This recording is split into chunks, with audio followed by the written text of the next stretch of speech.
ขอการคณะสงฆ์กล่าวปกิณกะสาระธรรมจากเล็กหน่อยก่อนจะได้หับบิณฑบาตนามัตถุหรัตนตยัสสะขอความนอบน้อมของข้าพเจ้าจงมีแด่พระรัตนตรัยอภิวันทนาน้อมพระจอมไตรอันล้ำค่าพระพุทธาผู้โลกตั้งเป็นองค์แก้วหน่วยปฐมอภิวาทกราบก้มพระธรรมทรงผ่องใสเลิศวิไลงามงดดังสุรีแยงพื้นผู้เป็นพื้นหน้าบุญล้นพระสังโฆองค์เอกวันธนานบใบขมาก้มกราบการขอการคณะสงฆ์กล่าวสิ่งละอันพันละหน่อยขอความสุขความเจริญจงบังเกิดมีแก่ญาติธรรมเมื่อสุขุสุคนที่เดินทางมาจากที่ใกล้ที่ไกลเพื่อบำเพ็ญกุศลอันจะเป็นที่พึ่งให้กับตนเองทั้งในโลกนี้และโลกหน้ามุนินทวัฒนัมโพชาข้าพาสัมภวะสุนทรีสารนังปานินังวานีไมหังปีนะยะตังมะนังขอพระสัทธรรมอันอำไพในห่วงแห่งบงกฎโหติกินจะอาทายกาชาติกินจะสะอนุคังโหติชายาวะอนุปายินีอุโภปุญญัญจะปะปัญจายังมาติชายาวะอนุปายินีตัสมะกะเรยะกัลยาณังนิจายังสัมปารายิกังปุญญานิปรโรกัส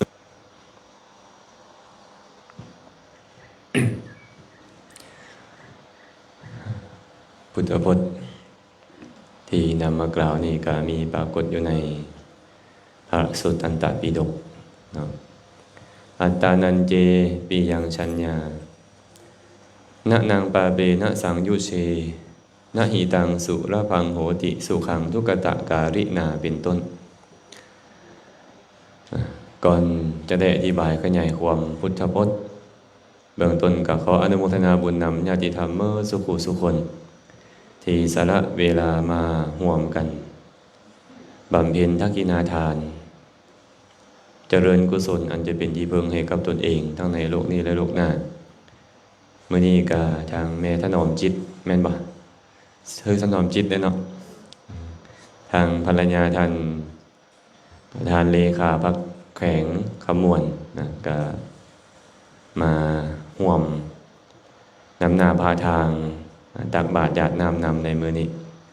ตลอดถึงญาติธรรมเมื่อสุขุสุคนเลยนะเลื่อมตาได้จักหน่อยนะมึนตาดนกับบ่ได้แดดซองใส่รถใส่เต้นนะแต่ก็บ่เป็นอย่างบ่เป็นอุปสรรคปานใดอาตมานึกถึงคำเว้าของผู้เฒ่าเหมือนมักเว้าให้แม่แกนจันจือไปเว้าให้ลูกชายฟังตื่มได้เพิ่นบอกว่าเฮานี่มัวเมาด้นในไพศาลแสนซ้ำอาศัยผู้เพิ่นฮู้เข้าขานเอิ้นกูกเอาเฮานี่มัวเมาด้นในไพศาลทางตาบอด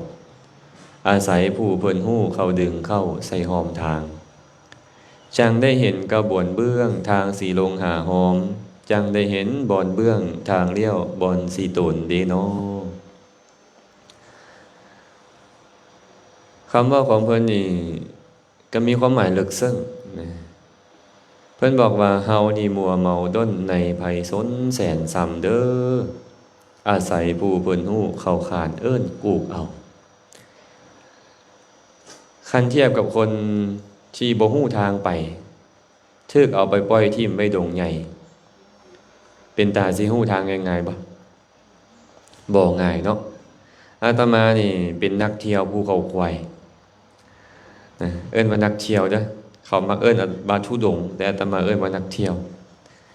ก็ไปภูเขาควายก็พาครูบาอาจารย์ไปปรากฏว่าไปบ่อนนึงก็ย่างไปพยายามเลี้ยวขวาแหละ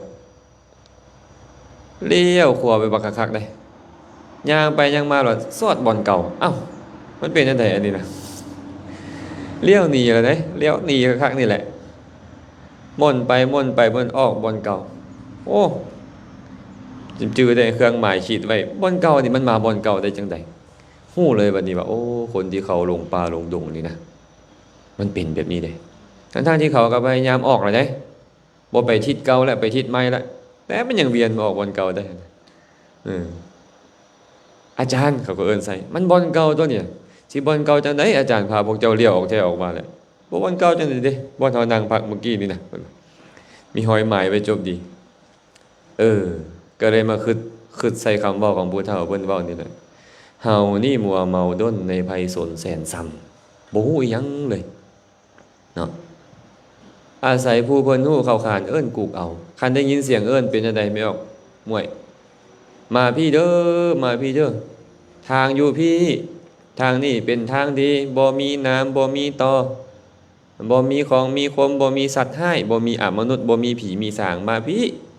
โล่งบ่ใจอ่ะโอ้โล่งและเฮามีผู้ซี่ทางแล้วเฮานี่กำลังม่วนดงกิเลสเฮากำลังม่วนดงกิเลสตอนเนี้ยราคะความอยากโทสะความโกรธเคืองบ่พอใจอิจฉาความริษยาโมหิชีความห่วงแหนมานะถือเนื้อถือโตขี้ข้านมักง่ายมันลุ้มใจเฮาเป็นดงเฮาก็เลยคาอยู่ในดงอันนี้มันโลภก็ไปตามโลภบางเทื่อโลภแล้วต้องฆ่าคนอื่นข่อยก็จำเป็นต้องเฮ็ดได้เบียดเบียนคนอื่นข่อยก็จำเป็นต้องเฮ็ดแม่นบ่มันโลภเลยเด้ซั่นน่ะบางเทื่อมันก็ต้องลักขโมยข่อยก็ต้องเฮ็ดประพฤติผิดในกามข่อยก็ต้องทำตัวข่อยก็ต้องตัวซ้อเสียข่อยก็จำเป็นต้องเฮ็ดมันหลงดงถ้าเอาตัวรอดก่อนดงกิเลสของพวกเรานี่บางเทื่อไปคาดงโกรธเวลาความโกรธเกิดขึ้นเป็นจังได๋ไม่ออกเจ็บหน้าตาไม่ออกเจ็บจะบ่เป็นอันนี้ดอกอาตมาเบิ่งแต่ละเทื่อเงยหน้าก็จะบ่เงยก้มหน้าปึ๊ดๆเพิ่นโกรธมาแล้วเนาะบ่สนฟ้าบ่สนไฟหยังแหละ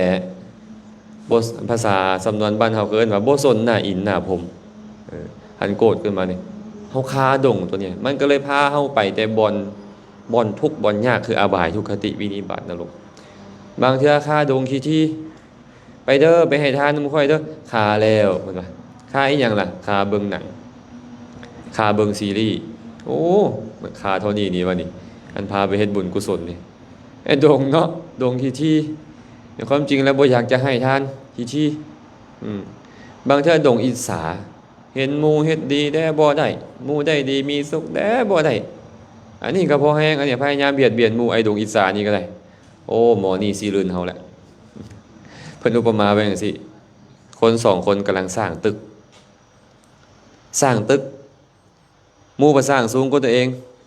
แทนที่ตัวเองนี่อยากลื่นหมู่ตัวเองต้องสร้างตึกตัวเองบ่แม่นพยายามไปทำลายตึกหมู่เป็นอันนี้อันดงกันนี่เนี่ยดงอิจฉานี่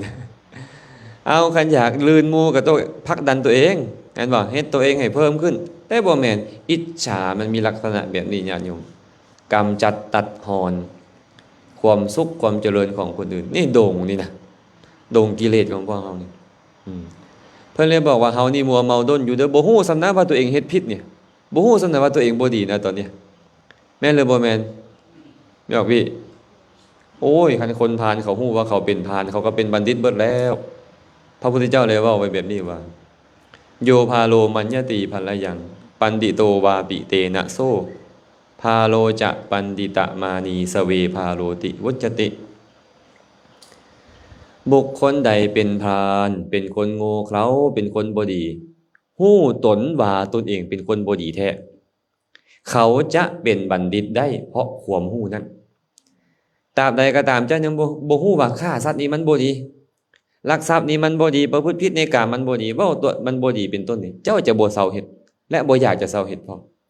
คันเริ่มฮู้แล้วมันจะเริ่มอยากเซาจะได้ส่ำใดอันนี้บ่ฮู้แต่ว่า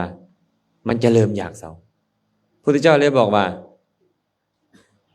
ปันดิโตวาปิเตนะโสเขาจะเป็นบัณฑิตได้เพราะความที่เขาฮู้ตนว่าตนเองเป็นพาลนั้นพาโลจะปันดิตะมานีแต่คนพาลผู้โง่เขาสำคัญมั่นหมายว่าค่อยเป็นบัณฑิตสเวพาโลติวุจติพระพุทธเจ้าทั้งหลายก็เอิ้นเขาว่าคนพาลคือเก่า โดยส่วนหลายแล้วแบบนี้มันหลายเนาะแม่เจี๊ยบเนาะข่อยดีข่อยประเสริฐข่อยคักข่อยบ่เคยผิดหมู่นี่ผิดหมดหมู่นั่งกินข้าวอยู่เฮือนหมู่ยังผิดข่อยนะเดี๋ยวนี้นะเป็นไปได้จังได๋เบิ่งดูเนาะกิเลสนี่มันเข้าข้างตัวเองขนาดเลยกิเลสนี่อืมนี่เฮาคาดงตัวนี้อาศัยผู้เพิ่นฮู้เข้าขานเอิ้นกุกเอาผู้ใดฮู้นี่ว่านี่มันคือกิเลสว่ามันนี่ความบ่ดีพระพุทธเจ้าพุทธเจ้าก็เอิ้นเนาะและยังบ่พอในไม่เพียงคันค่อยสิเอิ้นผู้เดียวมันก็บ่ไหวบ่ส่วนก่อนส่วนคนเอิ้นก่อนสอนให้สาวกนี่เป็นผู้เอิ้นบัดนี้ให้พวกเจ้านำธรรมะของตถาคตออกไปประกาศเด้อออกไปเปล่าประกาศเด้อเอิ้นคนที่เขาหลงเข้ามาสู่ทางเด้อเนี่ยฉะนั้นพระสัมมาสัมพุทธเจ้าจึงเป็นผู้ฮู้เห็นบ่เป็นผู้ฮู้ทางนี่ทางไปสวรรค์ทางนี่ทางไปนิพพานทางนั่นไปนรกเว้นมาพี่เพิ่นเอิ้นละไปบ่ล่ะบัดเนี่ยทางนี้เพิ่นเอิ้นแท้เอิ้นบาดนี่ได้ซ้ำนี่แหละคนในเมืองหินบุญนี่บ่น้อยดอกแต่เอิ้นได้ซ้ำนี่นะเอิ้นได้ซ้ำนี่แม่นบ่บางเทื่อบ่ได้พุทธเจ้าเพิ่นก็เลยบอกว่าเฮานี่มัวเมาด้นในภัยสนเทิงตาบอดอาศัยผู้เพิ่นฮู้เขาดึงเข้าใส่หอมทางบางเทื่อมันบ่แม่นหลงป่าซื่อๆได้เนี่ยมันตาบอดพร้อมเอิ้นปานใดก็ไปบ่ถึกผู้ลางคนนี่น่ะมาพี่สิไปจังไดนี่ค่อยตาบอดนี่น่ะคนบางคนนี่น่ะมืดมนอนทาการบ่ฮู้ดีบ่ฮู้ชอบบ่ฮู้หยังเลยผู้ลางคนเนี่ยต้องดึงแม่สลัดอ่อยไปดึงลากไปส่งแม่ได้ดูถ้าแม่จังหน่อยเด้อแม่ให้ทานฟังธรรมบึดนึงก่อนไปนั่งอยู่หั่นก็ได้ล่ะบ่ต้องเข้าไปนั่งศาลาดอกมันก็ได้ยินไปเทื่อละเนาะเห็นอากัปกิริยาของคนที่มาโอ้เขากราบพระแบบนี้ได้นี่เขาสรรเสริญพระรัตนตรัยแบบนี้ตั้งนะโมแบบนี้ก้มลงกราบแบบนี้นอบน้อมไปนี่เวลาอยากให้เพิ่นเทศน์ให้ฟังกล่าวคำว่าแบบนี้มันซึมไปเทื่อละหน่อยมันจะต้องดึงเนาะเห็นบ่อนาถบิณฑิกเศรษฐีจ้างลูกไปฟังธรรมเห็นบ่จ้างไปรักษาศีลบ่ได้ประโยชน์เท่าที่ควรได้แต่รักษาศีลบ่ยอมฟังธรรมจ้างไปฟังธรรมเจ้าไปฟังธรรมมาพอสิให้เจ้า7 ล้านบาทคันเทียบกับเงินปัจจุบันจ้างไปรักษาศีล700,000บ่ได้ประโยชน์จ้าง7 ล้านเลยบ่เนี่ยไปฟังธรรมจื้อธรรมะข้อนึงมาให้พอฟังมาเว้าให้พอฟังการตั้งใจตั้งใจไปตั้งใจฟังธรรมอยากจื้อด้วยอยากได้เงินอะไรเบื้องต้นน่ะฟังไปฟังมาเข้าใจโล่งหมดเลยไอ้ใจเนี่ยกลายเป็นพระอริยเจ้าบรรลุโสดาบันเงินเอาไปไกลๆบ่ได้มีความหมายสำคัญอีหยังกับปล่อยต่อไปละเนี่ยมันเปลี่ยนกันได้แบบนี้องคุลิมานรู้จักองคุลิมานบ่ฆ่าคนเท่าใดฆ่าคน 1,000 คนบ่มีผู้ใดที่จะสามารถโทษเราได้แต่พระพุทธเจ้าไปเอิ้นใส่หน่อยเดียวหยุดก่อนเราเอิ้นใส่พระพุทธเจ้าก่อนเนาะหยุดก่อนสมณะหยุดก่อนแล้วพระพุทธเจ้าบอกว่าค่อยหยุดแล้วเจ้าหั่นแหละยังบ่หยุดอ้าวค่อยเมื่อยนั่งเศร้าอยู่นี่เจ้าบอกว่าค่อยบ่หยุดบัดเจ้าญาณเจ้าว่าเจ้าหยุดแบบใดก่อนเดี๋ยวนี้ค่อยหยุดฆ่าคน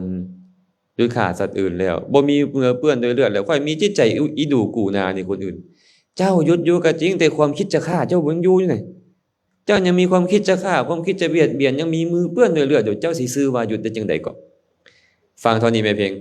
ฆ่าคนมาเป็นพันแล้วความจริงเราฆ่าเป็นพันเลยได้แต่เราจื้อบ่ได้เราก็เลยจำเป็นต้องไปตัดนิ้วมือมาห้อยไว้ก็เลยเอิ้นว่าโจรพันนิ้วหรือเอิ้นว่าโจรพวงมาลัยมืออังคุลิแปลว่านิ้วมือมาละแปลว่าพวงมาลัยอังคุลิมาละภาษาลาวเอิ้นว่าองคุลิมานเนาะแปลว่าโจรที่มีนิ้วมือเป็นพวงมาลัยฆ่ากายพันแล้วแต่จื้อบ่ได้ก็เลยจำเป็นต้องเฮ็ดแบบนั้นและเหลืออีกนิ้วเดียวจะไปหาอาจารย์ว่าครบแล้วฆ่าคนครบแล้วจะได้เรียนมนต์ที่เป็นอมตะถึกหลอกเนาะสุดท้ายพุทธเจ้านี่แหละเป็นคนสุดท้ายได้ฟังธรรมพวงมาลัยห้อยอยู่คอดึกทิ่มมีดบักคมดึกทิ่มธนูดึกทิ่มหมดทั้งที่คน40 50คนเนี่ยเข้ามาหาบ่พอมือเราเนาะบาดสิเซาย้อนธรรมะสั่นบ่ค่อยหยุดแล้วเจ้ายังบ่หยุดเท่านี้ญาติโยม มันเปลี่ยนแปลงกันได้เด้การสั้นบางคนเลยต้องดึงเพิ่นก็เลยบอกว่าอาศัยผู้เพิ่นฮู้เขาดึงเข้าใส่หอมทางบางเทื่อนี่เอาธรรมะไปให้เขาเลยบ่ได้คนประเภทเนี้ยต้องล่อเขามากินข้าววัดเนาะบางเทื่อก็ต้องเอาไฟผูกแขนไปล่อเขาบางเทื่อต้องเอาน้ำมนต์ไปอ้อยสิได้คนมักแนวใดก็เอาอย่างนั้นเข้ามาก่อนพอได้ยินได้ฟังแล้วโอ้แบบนี้เอิ้นว่าพุทธศาสนาแบบนี้เอิ้นว่าคนตื่นหู้เบิกบานบ่ต้องบอกเขาเซาแม่บ่ต้องบอกเขาเซาเองไอ้สิ่งที่บ่ดีทั้งหลายเนาะอันซั่นเนาะแม่หลานเฮาต้องเป็นผู้ฮู้และไปดึงคนตาบอดเข้าสู่หอมทางเด้ต้องซอยกันดึงได้บางเทื่อก็ได้เนาะอ้าวบอดเป็นหมื่นคนดึง3คนมันไหวบ่ล่ะบ่ไหวเด้ซอยกันดึงเนาะซอยกันดึงคันคนตาดีฮู้ทางเบิดแล้วไผสิไปเฮ็ดความชั่วก็คันเมื่อบ่เฮ็ดความชั่วเมืองหินบูนของพวกเฮาสิบ่อยู่เย็นเป็นสุขขนาดบ่แข่งคำมวลนี่สิบ่อยู่เย็นเป็นสุขขนาดบ่คันมีธรรมะเข้าไปแล้วไปใส่บ่ต้องปิดประตูเรือนบ่ต้องย้านลักขโมยคันคนมีศีลมีธรรมเดี๋ยวนี้มันบ่แม่นเด้มันบ่แม่นจังซั่นเนาะย้อนหยัง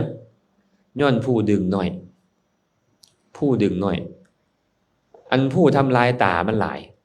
ผู้ไปเจาะตาให้เขาตาบอดนะมันหลายเอาไปทิ่มไว้ดงก็คือมิจฉาทิฏฐิบุคคลที่ผ่านมานี่แหละพาเฮาหลงผิดเหลือเกินตอนนี้แม่นบ่ฆ่าบ่เป็นหยังฆ่าก็บ่เป็นหยังเจ้าไปเฮ็ดบ้างให้มันแล้วก็พอเพิ่นว่าบาดพระพุทธเจ้าเราบอกกับควรเว้นขาดจากการฆ่าเด้อว่าเพิ่นบอกว่าฆ่าบ่เป็นหยังเฮ็ดบ้างให้มันแล้วมีบ่บ้านพวกเฮาห่วยคันแบบนี้มันก็คักแล้วมันสิฆ่าเฮาแล้วเฮ็ดบ้างให้เฮาคือกันแหละเนี่ยเอาบ่แม่นต่อยเนาะการสั่นเนาะเป็นหยังพระพุทธเจ้าเพิ่นเว้าแบบนี้บ่แม่นเพิ่นเว้ามาลอยๆเด้เพิ่นไปอ่านพุทธพจน์มาพุทธพจน์บอกว่าจังใดอสาเรสารมติโนสาเลจาสารทัสสิโนเตสารังนาทิคัจฉันติมิจฉาสังกัปปะโคจราสารัญจะสารโตยัตตวาอสารัญจะอสารโตเตสารังอทิคัจฉันติสัมมาสังกัปปะโคจาราบุคคลทั้งหลายเหล่าใดเห็นว่ามีสาระในสิ่งที่บ่เป็นสาระเห็นว่าเป็นสาระในสิ่งที่บ่เป็นสาระเห็นว่าบ่เป็นสาระในสิ่งที่มันเป็นสาระเพราะความคิดมันผิดตั้งแต่ต้นแล้วเขายอมบ่สามารถประสบสิ่งที่เป็นสาระได้ส่วนชนทั้งหลายแล้วใดเห็นสิ่งที่บ่เป็นสาระว่าบ่เป็นสาระแท้ฮู้ในสิ่งที่เป็นสาระว่ามันเป็นสาระแท้เพราะความคิดมันตรงโดยปกติเขายอมประสบพบพ่อสิ่งที่เป็นสาระได้เดี๋ยวนี้พวกเขานี่บ่ฮู้สัมว่าอะไรเป็นสาระก็เหมือนคนตาบอดเด้แทนที่มันจะได้สิ่งที่เป็นสาระมันกลับบ่ได้อาตมาเคยไปเทศอยู่บ่นึงแม่ตู้นั่นอายุประมาณ70ปลายปีเทศแล้วให้เว้ยให้อีหยังแม่ตู้โอ้ยฟังธรรมกลับไปตลอดอาจารย์เอ้ยแต่ว่าหาก็มาได้ฮู้ธรรมะมื้อนี้แหละเข้าใจว่านี่เป็นพุทธศาสนามื้อนี้อายุ70ปีแล้วน้ำตาจนย่อยแม่แต่งเอ้ยมาฮู้ว่าศาสนาเป็นจังซี่ที่เฮ็ดผ่านมาก็คือยังบ่ได้เข้าถึงโตศาสนาครับบ่คันได้เข้าถึงโตศาสนาอีหยังเลยแปะๆบางๆแม่ล่ะเด้ยามใดก็แต่งแต่เครื่องพันอยู่หั่นแหละฮู้จักบ่เครื่องพันน่ะเวสสันตรชาดกเป็นบ่ก็ยังดีสำคัญที่ว่ายังให้ฮู้ว่าให้ทานเป็นแต่ว่าตายธรรมะคำสอนของพระพุทธเจ้านี่มันละเอียดลึกซึ้งขนาดนี้นะมันละเอียดลึกซึ้งนะแต่ว่าฮู้แต่สิ่งที่บ่เป็นสาระนะผู้เฒ่าเพิ่นเว้าว่าจังได๋แม่ออกเพิ่นบอกว่าทางหลวงกว้างสัมมาเที่ยวตั้งแต่คอกเดเนาะมกปลาแดกตั้งโจโก้สัมมาจำตั้งแต่ตองพี่น้องเอ้ยเนาะทางหลวงปะกว้างไปย่างขอบทางมันก็เหยียบได้แก้วตัวหั่นล่ะบ่แม่นบ่ตัวพอดทางหลวงปะกว้างก็ขี่ไปคือเขานี่เป็นหยังก็ขี่รถมันก็ไปสะดวกสบายบ่ค่อยไปย่างเลาะอันแคมทางก็เหยียบน้ำเหยียบตอเหยียบแก้วคูลุกคักลักอยู่แม่นบ่เพิ่นเลยบอกว่าทางหลวงกว้างสัมมาเที่ยวตั้งแต่ขอบมกปลาแดกตั้งโจโก้สัมมาจำตั้งแต่ตอง น้ำมันซึมไปหน่อยเดียวอันมุกประแดกกันนะไปจ้ำมันใบตองกันยังว่าแซ่บเลยได้เห็นนะคันจ้ำตอนมันสิบ่แซ่บกว่าหันอีกว่ากระจ้ำเดๆตอนเพิ่นอุปมาว่าคนพุทธบ่ฮู้จักพุทธไปรูปคำเอาแต่ครอบมันเปลือกมันไปรูปคำเอาเนาะแกนเนาะคนใดก็ตามฮู้ประโยชน์โลกนี้ตามฮู้ประโยชน์โลกหน้าและประพฤติได้สองอย่างนี้นี่เอิ้นว่าบัณฑิตเนาะสอนอย่างนี้คันบ่ซั่นพวกเฮาก็ชื่อว่าคนบอดคนบอดบ่ฮู้เด้ว่าอันใดเป็นสาระอันสิ่งที่บ่มีสาระตัวเองเข้าใจว่ามันเป็นสาระไปตีไก่ซะก่อนนะข่อยมันคือสาระของชีวิตของข่อยถามว่ามันพาไปใส่ล่ะแม่สลัดเอามันก็ไปอบายจังนั้นแล้วเนาะอันใดบ่เป็นสาระคิดว่าเป็นสาระบาตรอันเป็นสาระให้ทานรักษาศีลฟังธรรมบ่เข้าใจว่ามันเป็นสาระนี่นะมันจะจับเอาอย่างบัดมันก็ไปจับในสิ่งที่บ่เป็นสาระตรงกันข้ามนี่ล่ะสารัญจะสารโตยัตตวาสิ่งที่เป็นสาระบ่เป็นสาระอสาระโคจรสัมมาสังกัปปะโคจราสมมุติว่าพวกเราอยากจะเฮ็ดคกมองฮู้จะคกมองบ่ฮะผู้เฒ่าต้องฮู้แหละอาตมาว่าอาตมาบ่คันเฒ่าแต่ก็ฮู้นะสมัยยังน้อยเนี่ยอายุ 5-6 ปีแล้วไปตำเข้าแล้วอาตมาตำเข้าคกมองเขาเอาต้นกล้วยบ่มาตำคกมองเอาหยังต้องไม่แก่นเด้ต้องไม่แก่นเนาะไม่ดูไม่แต้ไม่ขยุงไม่หยังไปพูดเป็นบ่อ้าวสมมุติว่าพวกเราอยากได้คกมองก็ถือมีดถือขวานเข้าป่าไปตัดเอาไม้ไผ่มาเป็นจังได๋เป็นตาได้บ่คกมองไปตัดเอาต้นมะพร้าวมาเป็นตาได้บ่ไปตัดเอาต้นกล้วยมาบ่ได้ย้อนหยังมันบ่มีสาระคือบ่มีแก่นสาระแปลว่าแกนของมันคนที่ฮู้สาระได้บ่เนี่ยโอ้ต้นแต่นี่ก็มันจะมีแก่นต้นไม้แคนต้นไม้ดูต้นไม้ขยุงพวกนี้ได้มันจะมีแก่นเขาก็จะได้แก่นของไม้กลับมาแม่นบ่ชีวิตของพวกเขาคือกันเด้คันเฮายังบ่ฮู้ว่าอันใดเป็นสาระบ่ดนพวกเขาก็จะละโลกนี้ไปทุกคนแล้วจะบ่ได้หยังไปเลยเนาะอาตมาเลยยกพุทธพจน์ขึ้นมาเว้าเมื่อกี้นี่ว่าอัตตานันเจปิยังชัญญานะนังปาเปนะสังยุเชนะหิตังสุระพังโหติสุขังทุกตะกาดินาเมื่อบุคคลมาฮู้ว่าตนเองเป็นที่ฮักอย่างยิ่งของตนก็บ่ควรพาตนเองไปประกอบความชั่วเด้อเพราะบุคคลผู้มีปกติเฮ็ดชั่วยอมบ่ได้ความสุขหรือยอมได้ความสุขโดยยากฮักตนเองบ่พวกเฮาเบิ่งดูนี่คิ้วนี่ก็แต้มแท้แต้มมากันยันอยากให้ตัวเองงามนี่แหละฮักตัวเองนี่แหละโบท็อกก็ต้องไปฉีดแม่นบ่หางตาก็ไปดึงแล้วดึงอีกจองแล้วจองอีกอยู่เนาะเมนูล่ะผมนี่บ่ยอมให้ขาวเลยย้อนหยังฮักตัวเองอยากให้ตัวเองมีความสุขคันอยากให้ตัวเองมีความสุขแท้บ่แม่นสัมพันธ์ได้เพิ่นบ่ไอ้ความสุขนี่มันต้องเป็นผลของบุญคันบุญทรงผลเท่านั้นจึงมีความสุขที่เฮาได้เกิดเป็นมนุษย์อวัยวะสมบูรณ์พอมีอันอยู่อันกินมียศถาบรรดาศักดิ์แดก็ย้อนบุญเก่าทั้งหมดเลยญาติโยมเอ้ยตรงกันข้ามนี่ล่ะเฮาพอสิ่งที่บ่น่าพอใจทั้งหลายเป็นผลของความชั่วทั้งหมดพระพุทธเจ้าเลยบอกว่าอัตตานันเจปิยังชัญญาหากเฮาฮู้ว่าเฮาเป็นที่ฮักของตนณนางปาเปนะสังยุเชก็อย่าพาตนเฮ็ดความชั่วแม้นะหิตังสุรพังโหติสุขังทุกขตะกาลินาเพราะว่าคนมีปกติเฮ็ดชั่วยอมบ่ได้ความสุขบ่ได้ดอกเจ้าได้ฆ่าเขาเบียดเบียนเขาเจ้าอาจจะสะใจน้อยนึงแต่ผลของมันทุกข์ยาวนานเนาะเข้าถึงอบายทุกขติวินิบาตนรกบ่แม่น100 ปีพันปีแสนปีเด้เป็นอเนกลักทรัพย์เป็นต้นก็คือกันเนาะแม่สลัดพวกก็เลยตัดต่อไปว่าอันตะเกนาทิปันนัสสะชะหะโตมานุสังภวังแม้แต่ตนของเจ้านี่เจ้าก็ต้องละความเป็นมนุษย์ไปเมื่อความตายเข้ามาถึงแล้วอันตะเกนาทิปันนัสสะแปลว่าเมื่อความตายมาฮอดแล้วชะหะโตมานุสังภวังเจ้าต้องสละความเป็นมนุษย์ไปได้ คันสละความเป็นมนุษย์ไปแล้วสิไปเป็นอย่างแม่เวียงบ่ฮู้แหละว่าเนี่ยคันบุญมันบ่ส่งผลกับสัตว์นรกกำเนิดเดรัจฉานเปรตวิสัยอสุรกายคันบุญส่งผลเด้อย่างตามสุดกับมนุษย์หรือเทวดา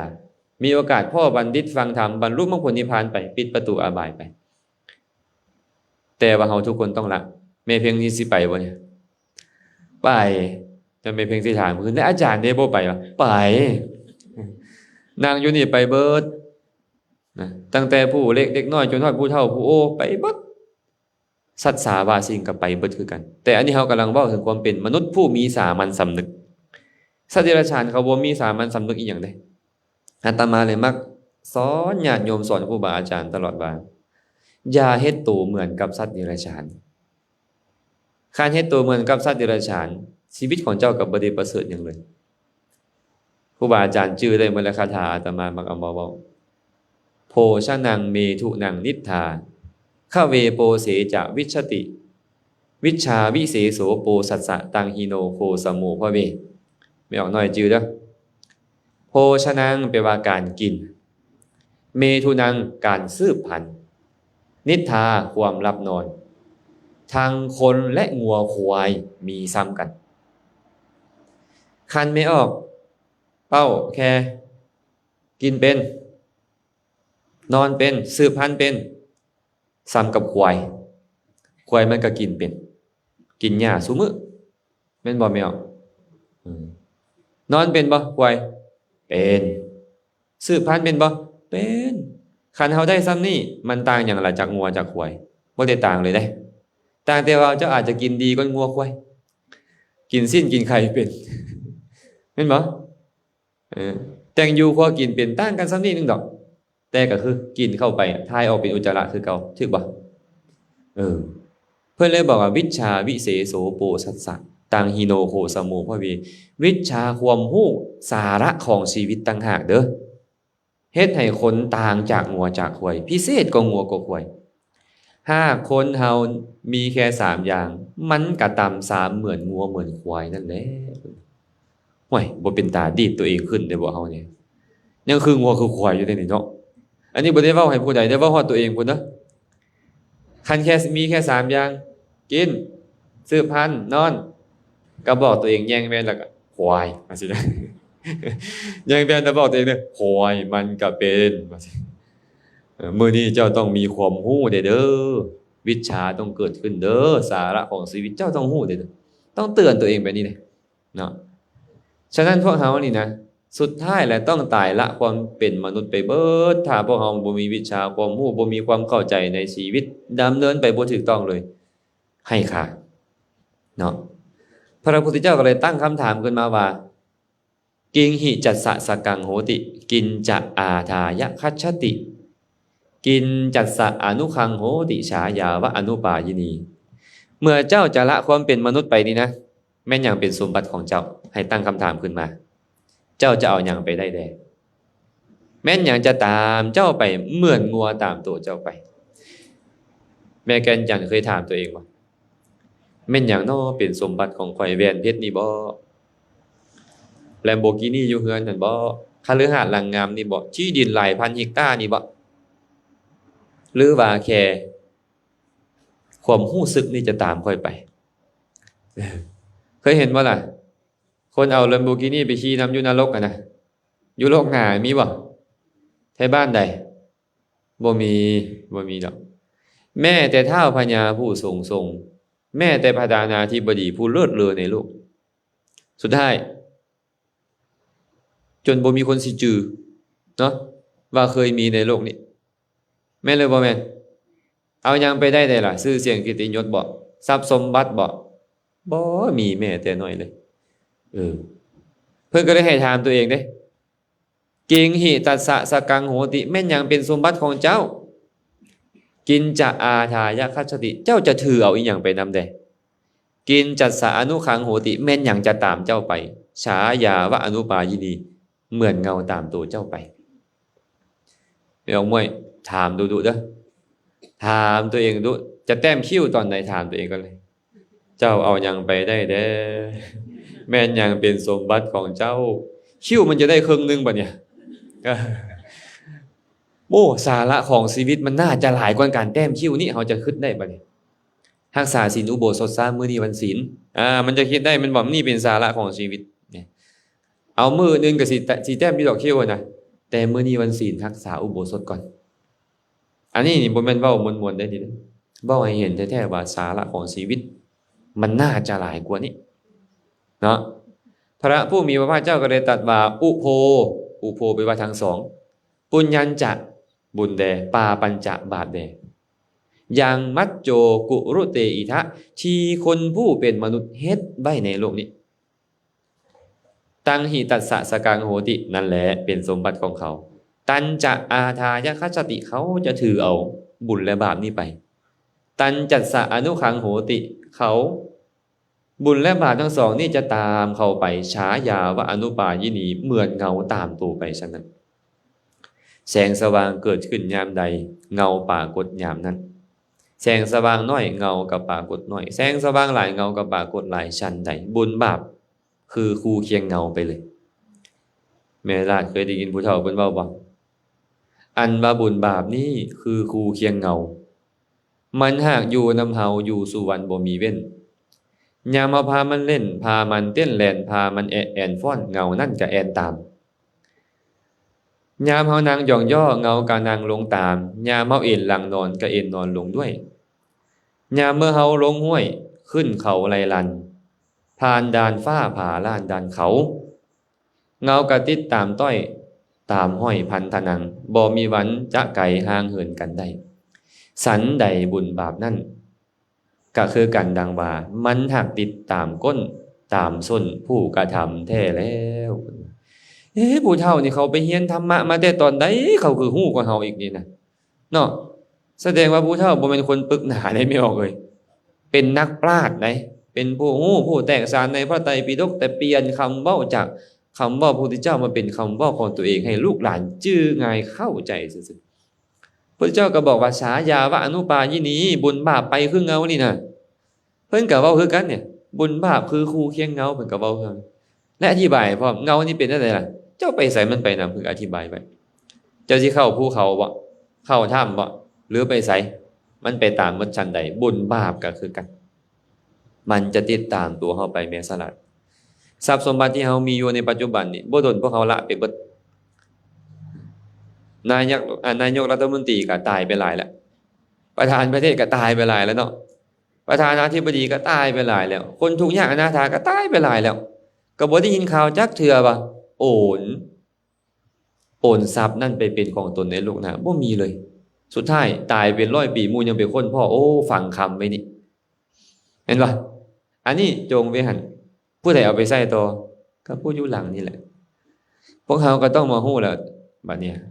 อันสิ่งที่เฮามีในปัจจุบันมันเป็นผลของบุญเก่าทั้งหมดคันเจ้ามีบุญมาดีบัดนี้แล้วเจ้าบ่ใช้บุญเจ้านี่น่ะเป็นทานให้เจ้าเฮ็ดบุญเติมนี่น่ะเจ้าก็ชื่อว่ากตัญญูต่อบุญอากตัญญูต่อบุญบ่กตัญญูต่อบุญเก่าจะมีไผที่ดีขนาดเฮาขนาดพวกเอรอนมัสก์มาร์คซักเคอร์เบิร์กเพิ่นยังบ่เท่าเฮาน่ะเดี๋ยวนี้เพราะเขาเฮ็ดบุญแล้วเขารวยแต่เขายังบ่มีโอกาสได้มาฮู้ว่าอันนี้เป็นบุญต่อคือพวกเขาจึงชื่อว่าดีกว่าเขาเจ้าอีกให้เห็นเด้อให้พิจารณาเห็นว่าเฮานี่คือประเสริฐแท้ได้มาพบมาพ้อพุทธศาสนาอันเป็นคำสอนในการดำเนินชีวิตแก้ไขความทุกข์ในปัจจุบันพร้อมในอนาคตพร้อมเราต้องเห็นประโยชน์แบบนี้และรักษาไว้ได้ล่ะบางเทื่อก็เห็นประโยชน์อยู่แต่ว่าบ่ยอมรักษานี่ก็บ่ได้เนาะปล่อยมันไปศรัทธาก็เสื่อมคลายลงสุดท้ายก็หลุดออกจากขอบศาสนาหลายๆคนนี่น่ะเคยมีศรัทธาดีแม่นบ่พอห่างเหินครูบาอาจารย์เด้ละเลยการฟังธรรมเด้หายเกลี้ยงเลยได้พระพุทธเจ้าเลยบอกว่าเหตุเสื่อมของอุบาสกอุบาสิกามีอยู่7อย่างคือหยังใด1ห่างเหินภิกขุบ่มั่นเข้าไปเยี่ยมเยียนภิกขุ2ละเลยการฟังธรรมบ่ค่อยฟังธรรม3บ่ศึกษาในอธิศีลบ่พยายามมันพิจารณาศีลของตัวเอง4บ่ตั้งความเคารพ ยำเกงอย่างแห่งกล้าในพระเถระมัชชิมะและนวกะบ่เคารพพระสงฆ์เขาเจ้าเลยเพิ่นเนี่ยอาตมาเคยไปเจอพ่อออกผู้หนึงป้าถรวยบ่รวยนี่นะขึ้นศาลาวัดนี่ใส่เกิบขัดมันเหยียบที่ดินขึ้นไปนั่งขาโกยห่างอาตมานั่งอยู่แบบนี้แหละเราไปนั่งอยู่ตึงขาโกยห่างเสียอาตมาโอ้เนาะพอออกเนี่ยเราบ่ฮู้เด้เนี่ยเราเกิดในตระกูลสูงย้อนเรามีความเคารพอ่อนน้อมต่อสมณพราหมณ์ในอดีตปัจจุบันเนี่ยเราลืมเรารวยแล้วเราลืมว่าบ่อนใหญ่คือบ่อนคนเคารพอ่อนน้อมครูบาอาจารย์พากันเทศน์พากันถูเพิ่นนี่ใส่เกิบขึ้นไปเลยอันนี้เนาะไม่มีโทษอยู่เนาะมีโทษอยู่ฉะนั้นย้อนบ่ฮู้นี่แหละญาติโยมย้อนบ่ฮู้นี่เองพวกเฮาก็คือกันได้คันละเลยการฟังธรรมแล้วเนี่ยมันบ่เข้าใจดีชอบเนาะมันจะบ่เคารพยำเกรงในพระสงฆ์อีหยังเลย5นี่ล่ะตั้งจิตคิดตำหนิติเตียนฟังธรรมทำทาไปฟังแต่ว่าตั้งแงไว้ก่อนแล้วตั้งจิตคิดติเตียนสิ่งที่เพิ่นจะเว้าติเตียนผู้เว้าไว้ก่อนละมันก็เลยบ่มีโอกาสที่จะเจริญได้ในศาสนา6แสวงหาเขตบุญอันมีในภายนอกบะบนซานกาวอีหยังต่อมีอีหยังแหละแม่ลาดเด้หัวหมูเป็นพันก็เฮ็ดเพิ่นคิดว่าแนวนั้นน่ะแหละเป็นบุญเพิ่นเนาะภายนอกศาสนาและตามสนับสนุนศาสนาในภายนอกเอาตามสนับสนุนเขตบุญในภายนอกมันก็เฮ็ดให้ศาสนาของตัวเองเสื่อมคลายลงสุดท้ายก็หายเกลี้ยงเด้อแม่สละเด้อนี่เป็นเหตุเสื่อมเด้อแต่ว่าอันอื่นจะหายไปหมดถ้าหากเฮ็ด2ตัวนี้เข้าใกล้พระภิกขุบ่ละเลยการฟังธรรมเขาจะเจริญในศาสนาคัน2ตัวนี้มาอันอื่นจะมาตามหมดเลยบัดนี้เนาะฉะนั้นเด้อพระพุทธเจ้าเตือนเฮาแล้วว่าอุโภปุญญัญจะปาปัญจะยังมัจโจกุรุเตอิทะ2อย่างนี้เด้อคือบุญและบาปเด้อคือบุญและบาปจะเป็นสมบัติของเจ้าจะเอามันไปได้มันจะตามตัวเจ้าไปเหมือนเงาตามตัวไปไสมันก็ไปตามถ้าท่านพวกเฮาต้องเฮ็ดจังไดดีแม่ต้อยเฮ็ดบุญบ่อยากเอาบาปไปนำมันสิทุกข์ผู้เฒ่าเพิ่นเลยมักเว้าไปนี่โอ้ยเว้าแต่เรื่องผู้เฒ่านี่เนาะมันจักเรื่องอะไรนี่เรื่องผู้เฒ่าเว้านี่ถึงสิทุกข์ยากให้เขินขาดแรงงายก็ตามท้อนบ่ฮอนลืมศีลธรรมให้พำเพียรถนอมไว้สิไปเหนือหรือใต้ให้เอาบุญไปเป็นหมูบาทว่าบุญทรงยู่พอสิได้เพิ่งบุญพี่น้องเอ้ยทุกข์ยากปานใดก็อย่าเด้อเขินขาดแรงงายปานใดก็อย่าสู้ลืมศีลธรรมเด้อให้พำเพียรถนอมไว้ศีลก็รักษาแด่ธรรมะคำสอนฟังแด่เอาไปประพฤติแด่ทุกข์ยากก็อย่าสิเป็นเหนือหรือใต้ให้เอาบุญไปเป็นหมู่ไปอยู่ไสบ่อนใดก็ให้มีสติสัมปชัญญะให้มันให้ทานธรรมทานศีลฟังธรรมบาทว่าบุญทรงอยู่พอสิได้เพิ่งบุญคันบุญมันทรงนี่โอ้ยมันลองซองไปเบิดเด้บางคนนี่อยากให้ได้บุญทรงผลแต่บ่ยอมเฮ็ดบุญเดี๋ยวนี้เบิ่งเพิ่นไปหาพระธาตุโพนมึงด้วยน่ะพระธาตุสีโคตรตะบอกมึงด้วยไปขอแล้วขออีกอยู่น่ะขอให้เขาน้อยถูกเลขเด้อขอให้เขาน้อยได้ที่โครงการนี้โครงการนั้นเด้อขออยู่หั่นแหละไอ้บุญเป็นเหตุให้มันได้บ่ยอมเฮ็ดมันก็เป็นตาได้อยู่บ่เนี่ยฮะคันเฮ็ดบุญบ่ปรารถนาตั้งสิเอาหยังเป็นที่พึ่งมีแต่ปรารถนาบุญบ่ได้ก่อสร้างมันสิได้แม่นบ่ได้เกาะเดี๋ยวนี้เพิ่นโอ้ผู้เฒ่าเพิ่นเว้าไว้ดีหมดเลยแต่ละอย่างเนาะเอาคำผู้เฒ่าเพิ่นมาพิจารณาดิเจ้ามีเอาหน่อยเด้อพิจารณาพระสัมมาสัมพุทธเจ้าก็เลยตัดคาถาสรุปว่าตัดสมากริยกัลยาณังนิจยังสัมปรายิกังปุญญานิปะระโลกัสสมิงปะติฏฐาโหนติปานินังเพราะเหตุนั้นเด้อบุคคลผู้มีความรู้เป็นปราชญ์เป็นบัณฑิตควรสั่งสมแต่กรรมที่ดีงามเอาไว้เพื่อพบหน้าบุญทั้งหลายเท่านั้นจะเป็นที่พึงของหมู่สัตว์ในโลกหน้าพระพุทธเจ้าตัดย้ำไปเลยว่าบ่มีเด้ออย่างอื่นเป็นที่พึงของตนในโลกหน้าเอาและปัจจุบันนี้ค่อยอาจมีลูกมีเต้าเป็นที่พึงอาจมีพ่อมีแม่เป็นที่พึงอาจมีสามีภรรยาเป็นที่พึงอาจมีเพื่อนมิตรสหายเป็นที่พึงแต่หลังจากละโลกนี้ไปค่อยเท่านั้นไปผู้เดียว เพราะตอนมาค่อยมาผู้เดียวเอโกวะชายเตกุเลพุ่นน่ะค่อยมาสู่ตระกูลคือมาเกิดกับมาผู้เดียวและค่อยจะต้องไปผู้เดียวคือกันลูกไปนำบ่ได้ผัวเป็นนำบ่ได้เมียเป็นนำบ่ได้พ่อแม่เป็นนำบ่ได้มิตรสหายเป็นนำบ่ได้คนเดียวร่อนจ้อนไปเสื้อผืนหนึ่งเขามอบให้กับไม้อยู่เทิงกล่องฟอนนั่นแหละมีบ่ประเพณีบ้านเฮาเอาคำเงินยัดปากคนนั่นแหละคนตายนะเอาไว้จ้างรถไปสวรรค์เด้อแม่เด้อเพิ่นโอ้ยมาปึกปานนี้พวกเฮาก็ได้คันมีรถจ้างไปสวรรค์พร้อมกะว่ามันก็ดีหั่นแหละคันไปสวรรค์เขตนี่มีอยู่รถคันไปสวรรค์ไปนิพพานแล้วที่เอาเงินจ้างเป็นบ่มีเฮาบ่เข้าใจผู้เฒ่าเดี๋ยวนี้ผู้เฒ่าเขาอยากเตือนลูกเตือนหลานเอาเงินสมัยก่อนมันบ่เป็นเงินเจี้ยเป็นเงินสดเป็นคำมันถึกไฟซ้ำกล่องฟอนมันบ่ไหม้เห็นบ่ไปเคลียร์เบิ่งมันก็อยู่หั่นแหละบ่นำซ้ำในแม่ตลาดโอ้ยแม่ฮักคอยเพิ่นเห็นบ่แม่เอาแหวนให้คอยเพิ่นว่าสิฮักจังไดเจ้าไปเคลียร์บนปากเราอยู่หั่นเจ้าก็ได้ซะแล้วว่ะคันผู้ไปเคลียร์อยู่ส้นตีนมึงก็บ่ได้ก็บ่ได้นะมันบ่ไปพุ่นน่ะแม่นบ่เขาเฮ็ดกลแม่ต้อยเขาต้องสอนลูกสอนหลานเอาคืนเด้อเพิ่นกำลังจะบอกว่าแม่แต่เอาเงินไปยัดเข้าปากก็เอาไปนำบ่ได้เอาเงินไปมัดใส่มือเห็นบ่เขามักเอาเงินใส่มือแล้วเอาฝ้ายมัดไว้พร้อมน่ะมัดให้เราปานใดเราก็เอาไปบ่ได้แม่ใหญ่อันเนี้ยเงินคำกำแก้วบ่มีผู้ใดที่จะเอาไปได้หลังจากตายไปเพิ่นอยากสอนพวกเฮาซื่อๆอันนี้พวกเฮาล่ะต้องเฮ็ดแบบนี้เด้บ่ได้เด้เฮ็ดแบบอื่นบ่ได้ต้องเอาเงินมัดใส่ให้เราได้ต้องมัดนิ้วโป้ต้องมัดนิ้วซี่นี่ก็ว่าไปตินะไอ้ความบ่เข้าใจของพวกเฮามันสำคัญบ่ฮู้ว่าอันใดเป็นสาระนี่แหละอันใดเป็นสาระบ่ฮู้ว่าเป็นสาระอันใดมันล่ะเฮ็ดบ่ถูกอ่ะคันบ่ฮู้อ่ะคันฮู้แล้วโอ้กลอุบายในการสอนลูกสอนเต้าให้ฮู้แต่ว่าเพิ่นเฮ็ดสมัยก่อนเพิ่นเล่าเว้าให้ฟังไอ้ผู้เฮ็ดหลังๆนี่ล่ะพ่อแม่พาเฮ็ดจบจำหัดมันก็เลยรูปคำๆไปก็บ่ได้อีหยังจากนั้นเลยอันซั่นเด้อแม่สละเด้อคันเขาสิเอาใส่ก็ใส่โลดบ่ใส่เด้ก็บ่เป็นหยังคันใส่แล้วก็บอกเขาพร้อมว่าเพิ่นอยากสอนเฮาเด้อลูกเด้อ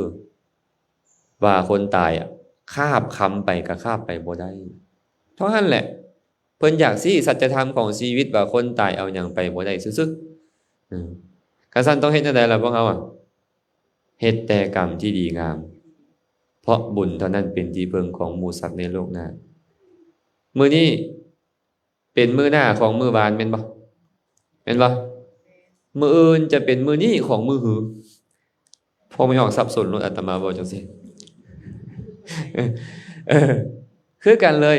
ชาตินี้น่ะเป็นชาติหน้าของชาติที่แล้วเห็นบ่และชาติหน้านี่จะเป็นชาตินี้ของชาติต่อไปพุ่นอีกเฮาได้ดีมีสุขในปัจจุบันกับบุญจากชาติแล้วนี่เป็นที่พึ่งของเฮาในโลกหน้าของชาติแล้วปัจจุบันนี้เป็นโลกหน้าของชาติแล้วทุกบุญเก่ามันส่งผลเด้ส่งผลให้เจ้าเกิดเป็นมนุษย์มีอวัยวะดีมียศถาบรรดาศักดิ์มีข้าวน้ำซ้ำปลาบริโภคมีเครื่องอำนวยความสะดวก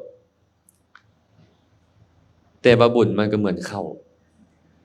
ที่กินอย่างเดียวบ่ปลูกต่อมันก็หมด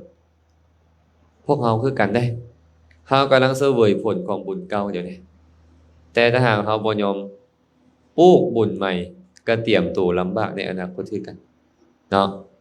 นี่เป็นคาถาธรรมะที่พระผู้มีพระภาคเจ้าตรัสสอนเอาไว้บ่แม่นแค่มาเว้าสวดให้กันฟังซื่อๆความจริงแล้วต้องอธิบายขยายความของคำเว้าแบบนี้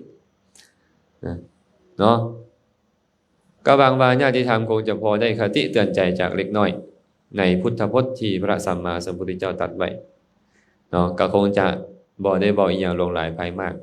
ก็เตือนทั้งตัวเองเตือนทั้งญาติโยมว่าชีวิตของพวกเฮามันสั้นเฮาเฮ็ดอีหยังไว้แด่แล้วคันยังเฮ็ดน้อยอยู่กับเฝ้าพอกพูนคันเฮ็ดหลายอยู่แล้วก็รักษาสิ่งเหล่านั้นเอาไว้เพราะว่าท้ายที่สุดแล้วพวกเฮาจะต้องละโลกนี้ไปแน่นอนบ่ไว้กะซาก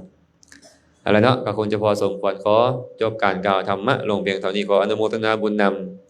ญาติธรรมเมื่อสุขุสุคนขออนุโมทนาบุญนำแม่ถนอมจิตภรรยาของท่านเลขาพระแข็งพร้อมด้วยญาติธรรมเมื่อสุขุสุคนที่ให้เกียรติมาร่วมเจริญกุศลเฮ็ดบุญร่วมชาติตักบาตรร่วมขันธ์เกิดมาชาติใดๆพวกเราก็จะได้พบพ่อกันเกื้อกูลในการเจริญกุศลในภพชาติต่อๆไปนำจนกว่าจะบรรลุถึงมรรคผลนิพพานก็ขอให้บุญกุศลทั้งหมดนี้จงเป็นปัจจัยอำนวยอวยไสให้ทุกคนทุกท่านจงได้ประสบพบเจอแต่ความสุขปราศจากทุกข์ทั้งปวง